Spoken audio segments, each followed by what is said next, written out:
Ah, 1, 2, 3. Come on now. Come on now. That's what I'm talking about. Yeah. That's the surprise she had. Okay. So when we were looking at when the pandemic hit and we were trying to figure out, we knew that we didn't want to go back to the States just because it was going to be expensive. And this was before Floyd and everything else. I had sent a WhatsApp message to my sister saying, we're not coming to the States. And I listed 4 reasons. One was basically because it was the epicenter. 2 was because, it would just cost us an arm and a leg. The cost of living in the United States is expensive as it is. But when you add to that the fact that we would have to quarantine from her parents for 2 weeks before we could hang out with them, and then from Pop for 2 weeks before we could hang out with him, that was just going to be a lot more money. So that was the expense was another thing. And then the racism was one. So and in healthcare, our insurance is international, but in the United States only works for emergencies. Everywhere else in the world, we can, go see a doctor and we're good, but in the United States, only for emergencies. So all that to say that we were looking for places that were close to home, that had good healthcare, and that the pandemic wasn't hitting as hard as it was in the States. And the 3 countries that we had settled on were Costa Rica, Panama, and Colombia. All of them have Black populations, and all of them have very good healthcare. And at the time, I haven't checked since then, but at the time, they all had very good control of the pandemic up to that point. So those are 3 to consider. I'm sure that there are more options out there, but in terms of this area, those 3 were mentioned in the that sounds good. Yeah. Okay. Zeke. Yes. Thank you. Thank you. My pleasure. My pleasure. Seeing you. It's been a while. Thank you. Really good seeing you. Good to see y'all. That across the board, the conversations have been amazing. That's what we really need them to be. They have been amazing. We've got next generation Charleston Middle Passage Remembrance. Oh, look at my goodness. Oh, yes. Oh, look at her face. She is so adorable. Oh my goodness. You provide seed for the prettiest babies. My goodness. Thank you. She opened her eyes with that. Oh, look at her. Oh, she's listening. She hears voices. Oh, that's what it is. She's hearing the voices. Oh. It's the next generations. Ooh, look at you. There she goes. Look at the precious one. Hi. Oh, that's it. Yeah. Wait. Let's see. Let's give her some more images to play with. She saw herself. Oh, she's looking at you. Oh, wait. Hang on. Here he comes. Oh, bring that baby back. Bring that baby. Oh, Bring that baby back. You got sound? Oh, hey, how are you? Ooh. Hi, Carly. Hey, ladies. How are y'all doing? Doing well. This is I'm going to hold on to that for my Snapchat. Okay, you need to bring. Thank you. Oh, is that Osei's voice? Yes. Oh. Yeah, he is. Oh, hey, Pops, you finally got on. Oh, I had to turn it off, back on, old school fix. Okay. Look at your family there. Still. Well, look at I our love them. family. This is our family. Everybody's looking so good. Yeah. Yeah. Oh, look at that. Look at that baby. Them cheeks. Look at that afro. Oh my gosh. That is too beautiful. Got daddy's eyes. Boy. Somebody want to numb up them cheeks, boy. So that's what we call biteable cheeks. Absolutely. Yes. No doubt. Oh my goodness. Both of them.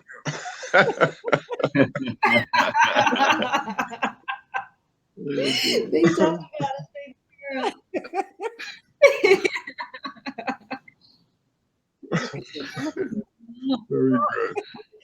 produce a nice, happy baby. Beautiful, Oh, yeah. beautiful. Congratulations. Beautiful.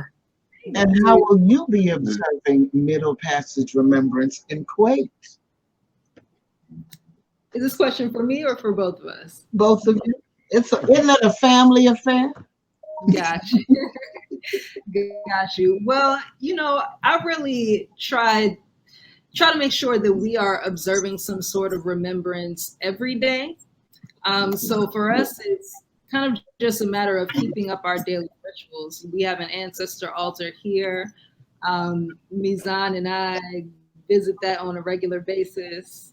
We will be pouring libations and, you know, just taking the day to really reflect and learn about the strength of the people that we come from. I don't know if you all have seen it. There's this thing or this meme that's kind of been popular the last couple of years, and it's seen some resurgence recently with the protests that are going on in the streets in America.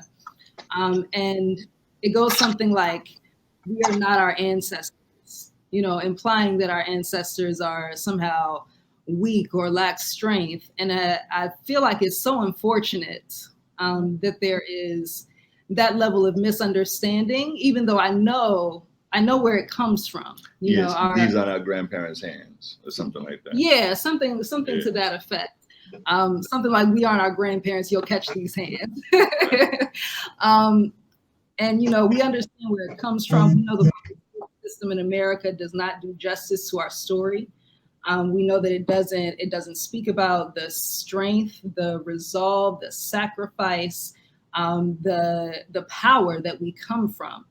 But, you know, for us, what that means is that we really have to teach the youth better. We have to teach Mizan better. We have to even reteach ourselves. And I know Zeke was raised in a way where, you know, Baba Say and Mama Sadiqa, they had that on lock from jump.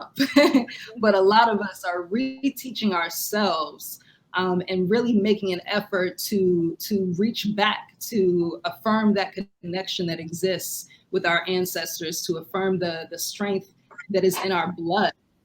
So for us, remembrance, like I said, is an everyday thing, but I think it'll be extra special on this day to do it in concert with people who are choosing to remember around the world the strength of the people that we come from.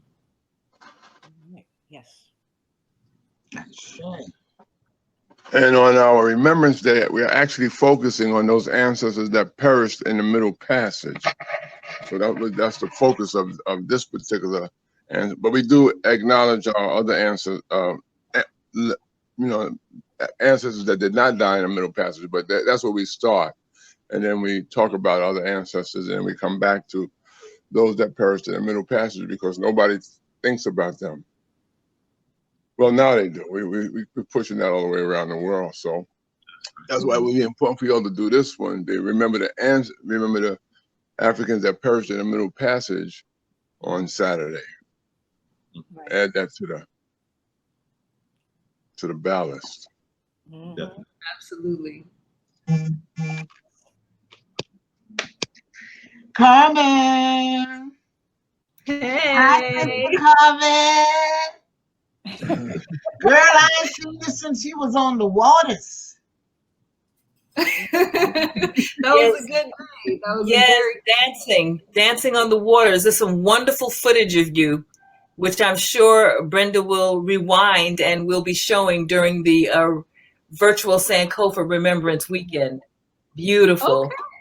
Yes. Very nice. Very nice. Thank you. Thank you for doing that. For including me here and that you're in because we've gotten Zeke's perspective of the Black man traveling with family, or first sans family, then with family. Take us through your journey a bit. We've got, this is and I get to do this. This is the effect of Middle Passage Remembrance, the multi-generational layers of Middle Passage Remembrance, that whether it's across the diaspora or across the world, we get to pardon Charleston traffic, whether it's across the diaspora or across the world, we get to show that we are yet still connected. And in looking at these generations, we've been able to speak with couples. That's why I think one of our themes, Deborah, that's coming out is Black love. Yes. We've had couples and y'all just, everybody else had grown children. You got babe in arms, you know, so man, we just gonna hit them with these layers. What is it like being an African family moving through the globe? Wow. I would say it's very eye-opening. You know, my husband has traveled extensively. I heard a little snippet of him talking to you all about it before. I think it's over 40 some odd countries. Yeah, 45. And I've been a few places, you know, I've seen a few things, but I had never really been an expatriate before. I had never left the United States and lived somewhere else, lived abroad. So for me, having this experience has been extremely enlightening, just as far as learning about the opportunities that exist for Black people abroad, and really feeling for myself a feeling of embodied freedom that I honestly don't think I've ever felt in the United States. You know, there's the concept of freedom, and there's a concept of liberation, and we talk a lot about what those things mean. But you know, I'm a student of the body. I'm a dancer. I'm a massage therapist. Those are my gifts. Those are the things that I came with. So for me, when we talk about something conceptually, it's very important for me to be able to understand it physically. And for me, there is a physical feeling of relaxation. There is an absence of a certain sort of tension that I don't think I realized I was holding for all those 30 some odd years that I was, you know, just living in the United States as a, you know, first a Black girl and then a Black woman. And, you know, after you leave, you know, there's that initial tension where you have to kind of get used to things and learn a new culture and get used to living a somewhat different way of life. But then after that, there's this freedom. Like when I walk into a room, people aren't automatically looking at me, or I'm not wondering whether they're looking at me. And, you know, like there's not this whole game of jumping through all these mental hoops that then translates into this physical tension. And in my opinion, a lot of disease in the body. So for me, that has been really revelatory, just being able to kind of get a sense. And of course, there are still issues, and we're still very much connected to family back home, but just getting a sense, a little taste of what freedom actually feels like in your body. I can't really even describe what it is, but I encourage anybody who has the resources and the means and the time, get a taste of that. Get their passport. Okay. The passport. I know the feeling. When it's when they touched on the yard. Or any place else for that matter. Any place else for that matter. I asked him about his record. He said he wasn't getting that much, but he could always get the pick up Osei show. And then, so that means, you started a dance troupe out there yet? No, we have not started a dance troupe out here. Hey, she just had a baby. She started a baby. Give her a break. And dance is the operative word. You want to get back out in the field right now. Pick up some more cotton. Put the baby on your back. You better back up, man. I'm working on it. I mean, will say, are there drummers? Is there, I mean, I know you were saying about the issue of, okay, it's mostly desert, and you guys made sure you got all your green plants in, but culture-wise, How much of the diaspora is there that, and I would assume that there are enough international of pieces of this, that, and the other there, that you can, if COVID didn't exist, where you guys, do you have those international gatherings where drums play and it's a diaspora moment? How much of the diaspora do you get to have in Kuwait? You know, I haven't ever been to an event quite like that, but I will say, you know, last year we spent a lot of time kind of just getting our feet stable on the ground here in Kuwait. But I was very happy that we were able to, for example, find a wonderful Ethiopian restaurant. And, you know, as a matter of fact, there's a whole little part of town with a concentration of East African people. You have your West Africans who seem to be coming to Mabula, the town where we live, more and more and more. Right across the street, we hear tell that there are events and parties. We haven't actually made it to one of those yet. We seem to be a little off with their schedule, but we hear that they're over there doing their thing. I think Zeke mentioned to you before that we have the good fortune of running into some Jamaicans out here who do catering, so we're able to, you know, get our fix of some really, really amazing West Indian food. So I would say the diaspora is definitely here, and we'll be in Kuwait for at least one more year. So we are very much looking forward to connecting with the community of international Black folk that exists here in Kuwait.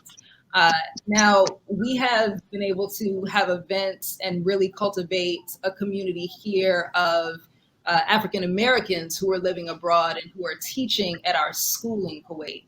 And that has really served as a way to kind of ground and center us and help us feel like, you know, we're on this journey with other like-minded people, which has been really important. We had a Kwanzaa ceremony last year that Zeke led and did the honors for. So yeah, we are definitely, we out here, like the kids say, we out here. And it's happening. And I think with this next year coming up, hopefully once COVID dies down, we'll be able to really kind of dive in and see what it's all about. Mm-hmm. Good. Oh, I love that baby right there. I can't wait to see her in person. Yeah, we can't wait to get it to you, Pop. Yeah. Well, we have to, but we're looking forward to what we can. Carmen, do you want to talk about? So I see you posted something in our in the virtual Sankofa page today. Could you talk a little bit about a lot about that? I'm not gonna, you know, restrict you. Sure. I think. Mm-hmm. So I think my husband actually posted that on my behalf, and I'm so grateful because most of the day I'm caught up nursing and changing diapers.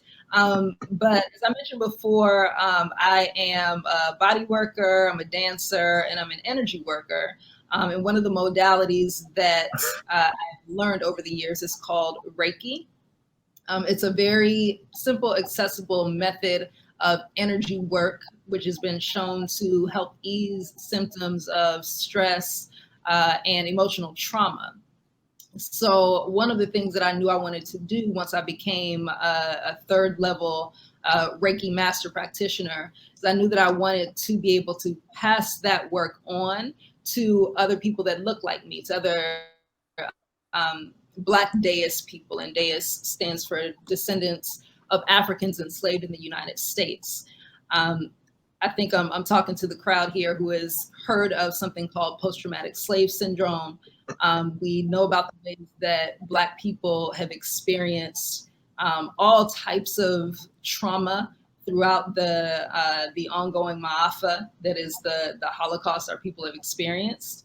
And I think that, you know, for me, reparations are paramount on every level, in every sense. I think there is a debt that is owed, and that in order for the world to move on, that debt needs to be handled appropriately.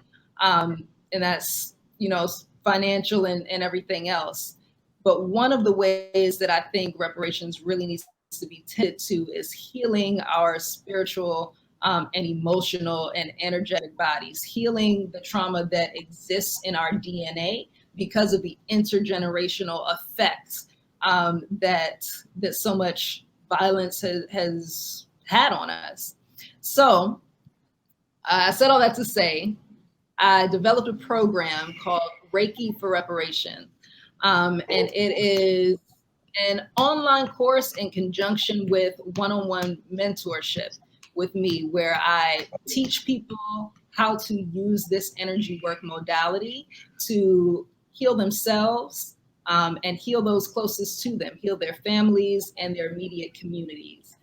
It is exclusive to the Black Deist community. I really feel like this work is important for us because it is so potentially so deeply effective and also so accessible.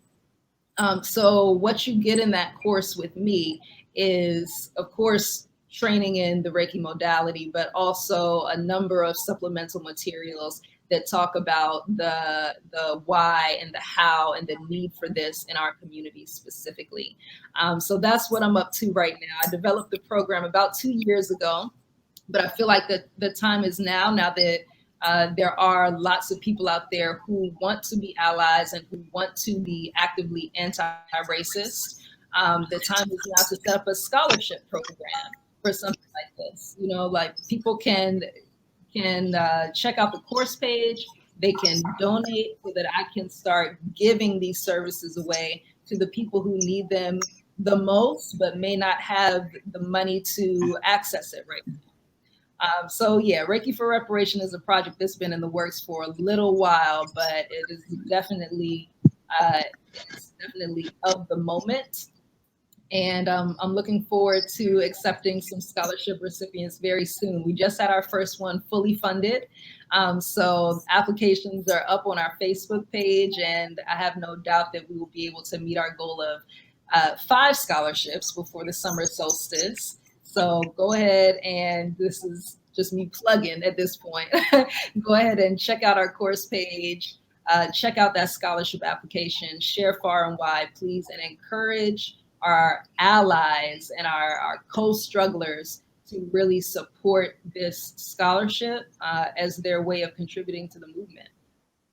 Carmen, just for the record, this is going to be an online course, or this is an online course? Yes, it's an online course. A lot of the lectures are self-paced, but you also have one-on-one mentorship times with me. When I originally designed the course, it was designed to be kind of a cohort style situation where a group of people would come in at the same time, and then we would have live discussion groups. With certain life changes, us being in Kuwait 7 hours away and having a baby, and not to mention everything that's going on in the world right now, I figured it was better to let things be a little bit more flexible. Mm-hmm. So the lectures are online, but then people will meet with me at least 3 times in order to discuss the materials one-on-one, to clear up any questions, and to make sure people are really grounded in the reasons behind this work. Mm-hmm. Okay, sounds good. I like it. Thank you. Well, I just want to say it's good to see all 3 of you. And I'm sorry, but I'm going to have to go. But I just wanted to say it's been wonderful seeing and visiting with you. And also to see Jose. You all take good care. And I'll see you in the Remembrance. Thank you. Good to see you. Be well. Take care. Bye-bye. Thank you. Talk to you later, babe. Okay, Pops. Bye-bye. Oh, boy. All right, let's see. I have you here, so I can't help it. I have to make use of this time. Because, again, I'm back on this thing. We spoke about some measure of travel, but as you've moved through, and because you moved as a family unit, Venezuela, and I was loving the post out of Venezuela. I'm like, dang, they left there. Okay. But in terms of, because there are a lot of, you guys are considered millennials? I am. I'm considered a millennial. Okay. So you got a good cross mixture in there. They're family units like yours. Pardon the traffic. They're family units like yours that are stateside. What, I mean, and I have to bring in Osei for this one, because you kept mentioning the East. What is the East, and how does it impact your family? And this is having a multi-generational situation of the East. I mean, it's the flow here. How do you get to develop it? How do you get to have knowledge within yourself enough to give your children that additional teachings outside of their school environment? What is it that strengthens character, that produces folks who are Tai Chi masters and international travelers? And before you respond, yes, you did, Zeke, you did reference the East, and I wasn't sure if people were thinking you were talking about the East in terms of the location, but I know you were talking about the institution, the East. So if you can tell. And Osei did the same thing with us yesterday. Yes. So between the two of you, all we kept hearing was the East as a foundation. Enlighten some folks. Well, the East is the umbrella organization for a multi-faceted thrust of culture. The East was the organization, but we also had a school, Uhuru Sasa Shule, from kindergarten to high school. We had Kanunawana, a food store that Sadiqa used to be, no, she ran the Sweetie, she ran the restaurant. Kanunawana was a health food store. Mavazi was a clothing shop where you could buy your dashikis and stuff y'all wear, the ladies wear lapas and things like that. And also, wait, this is located where? Located where? Let's get some. Bed-Stuy, Brooklyn. All right. Then it was it started at 10 Claver Place between Fulton Street and Putnam Avenue. And then it moved over to to an armory on Jefferson Avenue and I guess Sumner. But by then I was out of there.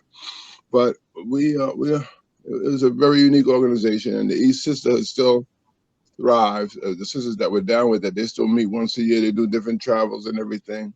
The Brotherhood had 2 meetings, one of which was here in South Carolina, in Charleston. And I was very honored to host Brother Baba G2AUC and Adiyemi and Mensa and all the other brothers that came through to South Carolina, because most New Yorkers, they don't think about, I'm gonna visit South Carolina one day, you know. So for them to do that, I felt very special. But the core of the East we also had a newspaper, the Black News. Agitate, Educate, and Organize was the banner for the Black News. And everything, and on the weekends, the school became a nightclub that featured African music. I mean, people like Sun Ra, Pharaoh Sanders, Gil Scott Heron, Sonia Sanchez. I mean, historians and all kind of stuff. Martial artists. The East was a family, and we had families within families. You know, I don't even know how to explain it because you didn't give me a chance to think about this one. But it was very motivational. Maybe it crystallized, working at the East crystallized in my mind what I thought, but a whole bunch of little things together in my mind. Health, we had the health food store. Education, we could teach any aspect of education.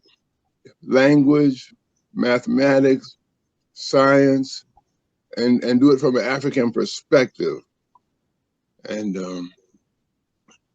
community, and the only lasting vestige of the East now is the 50th anniversary coming up of the International African Arts Festival, where they have 4 or 5 days, depending on the weekend of the 4th of July, how many days they'll have art, music, and lectures, and it's just a wonderful thing.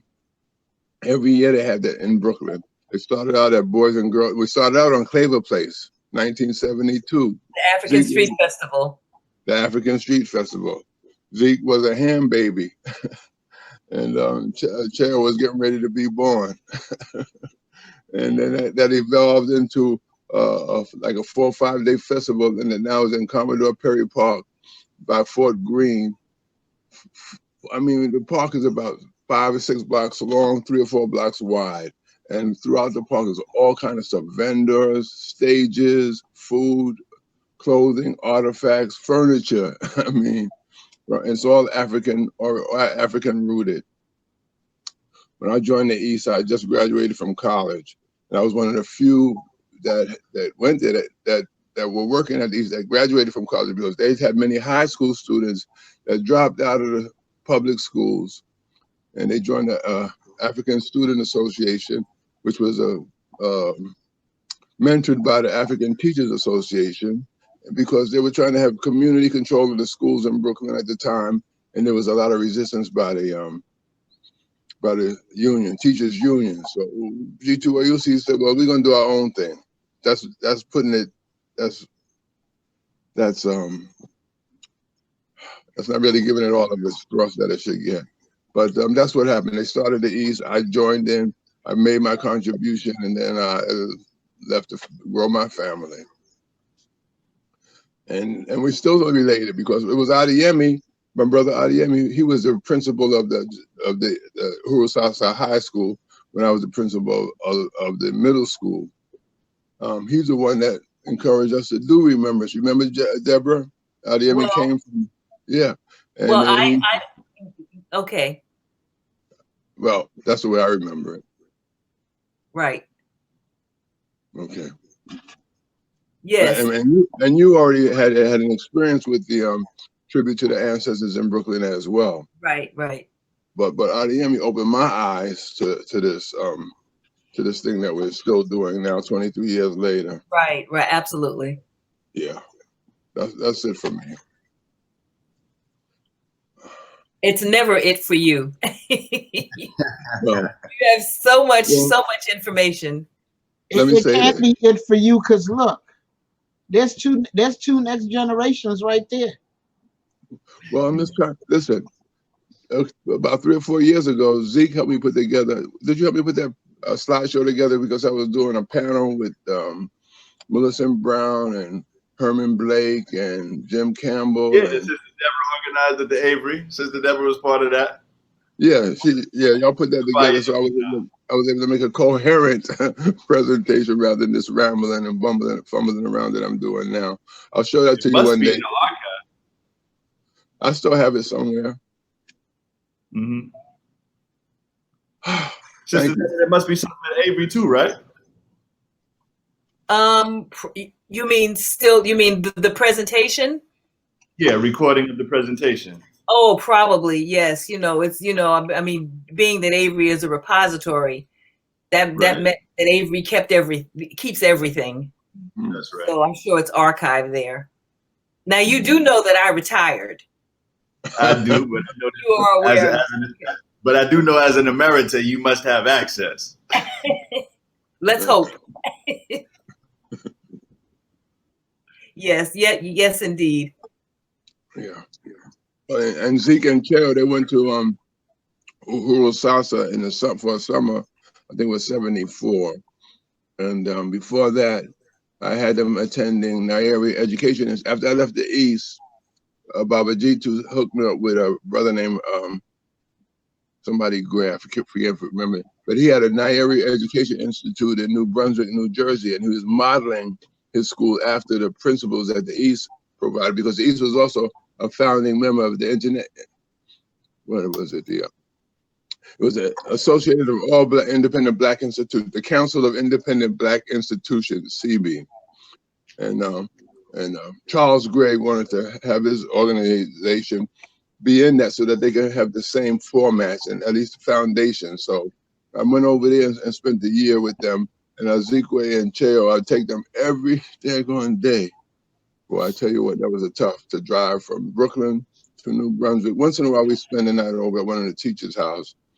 But It was a labor of love, but it was labor. So the East has kind of go. So since the East has broken up, people are all over the place, right? But they're still doing stuff that we honed with the skills that we honed at the East. When I organized the little Pele's, we used to do Harambe would be our cheer. Pamoja to Tashinda would be our cheer. These are Swahili words that I learned at the East, and that was our esoteric way of coaching and giving the kids something special that nobody else had. White folks would say, "What do you mean when you do the Harambe cheer? You mean kill all whiteys or I said, no." So then we started saying, what does it mean? All pull together. How many? How many, Zeke? All. How many? All. All. Count it down. Jale, Tusange, Harambe, Harambe, Harambe. Boy, and the whiteys would be like, what the hell are they doing over there? And the kids' parents, but it taught them too. You know, it was really a wonderful thing. Mm-hmm. Oh, say she's Since you did start it, I smiling had to at cut you. in. Since you did start it, count down to 7. I need that little piece right there for something we'll lead in the morning. So go ahead. Yep, count down to 7. I'm gonna count it down to 3. Jale, Tusange, Harambe, Harambe, Harambe. Hey. But is Brenda, are you referring to the Nguzo Saba, the 7 principles? No, when they do the Harambes, they Harambe. Okay. That was our cheer. But the 7 principles. When I would have the kids jog, for example, we go into a tournament in Colombia and we got to warm up in the morning, so we jog and we chant the 7 principles, because jogging and chanting, that builds up your endurance even more than just jogging. You know what I'm saying? Like I'm talking now and I'm getting out of breath. But if I'm running and getting out of breath, boy, that builds up your lung power and everything. So we got them chanting. The whole 7 principles got to lead us to sound out. Umoja. Next week, Umoja. I mean, yeah, she said it right there. Umoja. Unity. Superstar. I think she's enjoying this. Yeah. And we are enjoying her. Yeah. Oh. It's the multi-generational layers of Middle Passage Remembrance, the 27th annual Charleston Remembrance. This year it is virtual. We invite you to virtual Sankofa as we visit with our families across the diaspora, truly across the diaspora and the world. How many years? 23. This is our 23rd. I thought I heard Brenda say 27, but She does 23. See, she has a grandfather's voice, and that's it. All right. So Zeke, y'all gonna watch the do something over there for remembrance, right? So we can say that we're in Kuwait too. Yeah. Absolutely.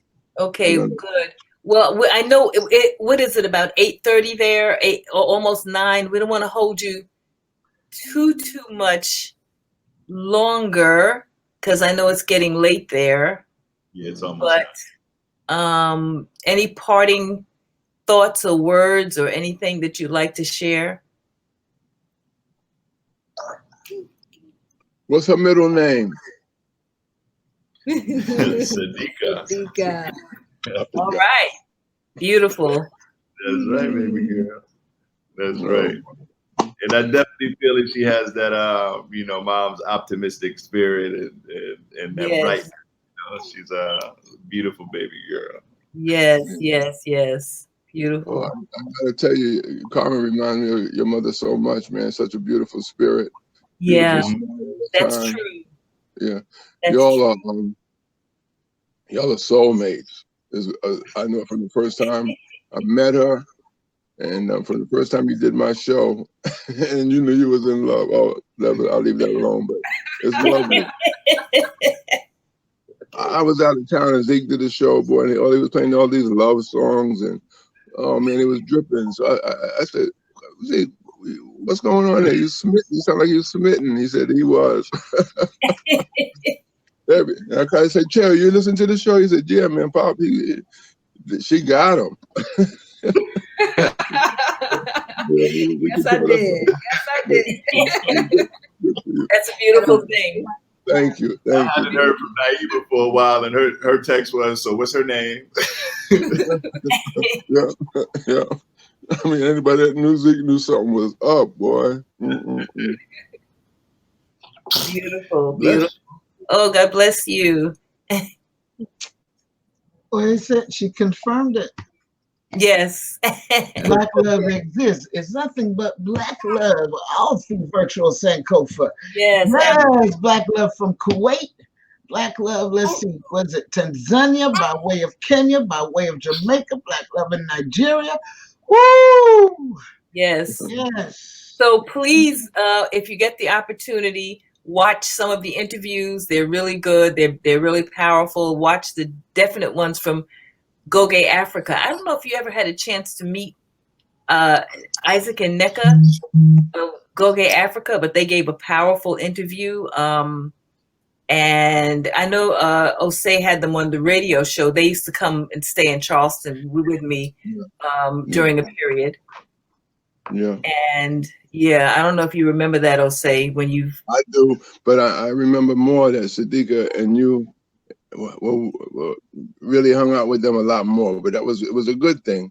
And they had them, I forget what we talked about on the radio, but we got them on. They knew how to handle their business. Like I said, I mentioned something and they went with it. You know what I'm saying? So yes, absolutely. Because Sadiqa helped me.